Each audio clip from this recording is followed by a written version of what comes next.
I feel like if I don't detune my skis, I have a monster on my feet. Edges just are a little bit too much for me, so I take a file to them. Basically, I want my skis to be sharp so that when I roll the ski over, it'll hold its edge and I don't feel like it's slipping out.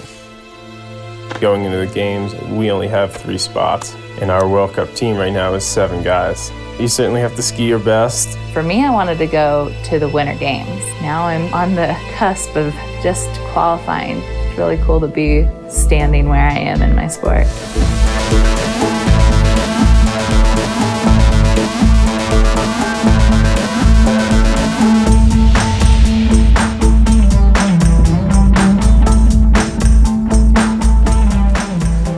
The last games in Vancouver, I ended up the first alternate, and I went into that year with no expectations. With February coming up, is a little different because I think I go into it more as a favorite. I started skiing freestyle when I was 10 years old. Years and years of practice has gotten me to 2014, which is going to be the Winter Games in Sochi, Russia. Right now, I'm one of 6 women traveling on the World Cup for the US. 2 to 4 women will qualify for the team that will go to Sochi. I started mogul skiing when I was 14, and it was a rough start. I came from racing. I had no experience in mogul skiing. It's been a steady progression ever since. I made the national team 5 years ago, made the World Cup team 3 years ago, got my first podiums all the way up to 3rd in the world. It's been a great ride. So where most people aim to make the ski team right after high school, it wasn't even on my radar. When I was in college, I had reached a point that I was ready to quit skiing. I got to US Nationals in 2008, and after I told everyone I was quitting, I ended up on the podium.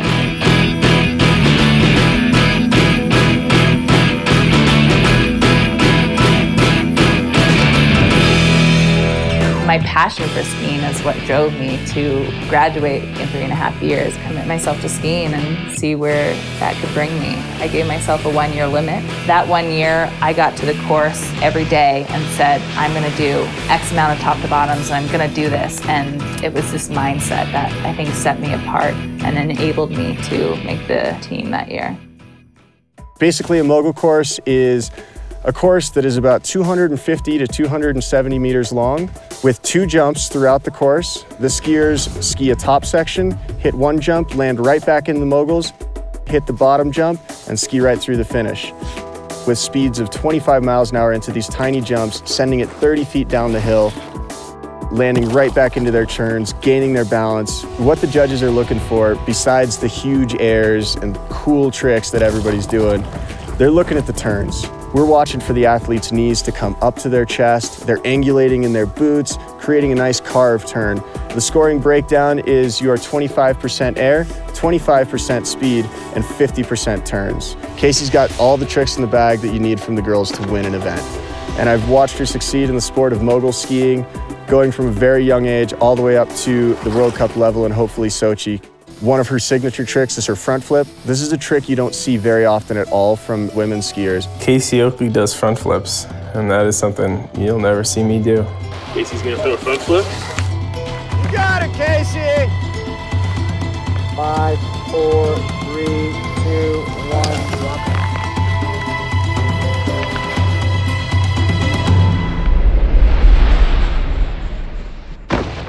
Yeah, Casey! Well, you stomped it, dude. Good job. She's been fighting an issue with her shins for quite some time. The worst part is the pain, the frustration that comes from the pain. My chronic lower leg pain for the last 3 years.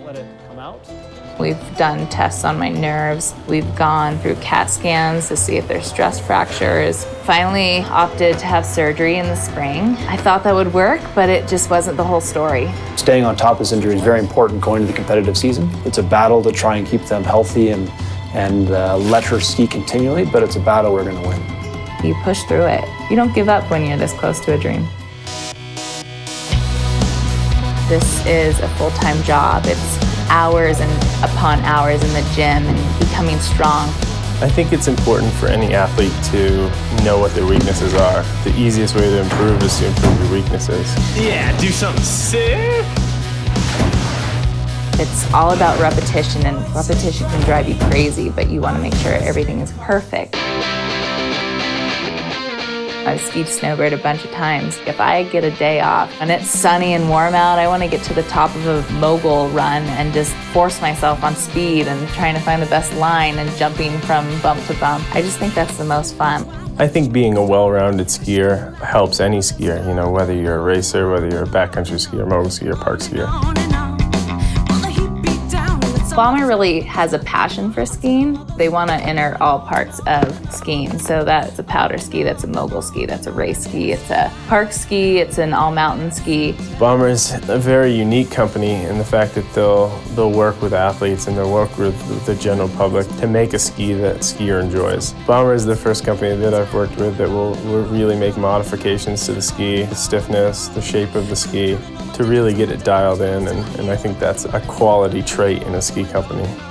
The Bombers just grab attention. It doesn't just fall in line with any of the other ski brands.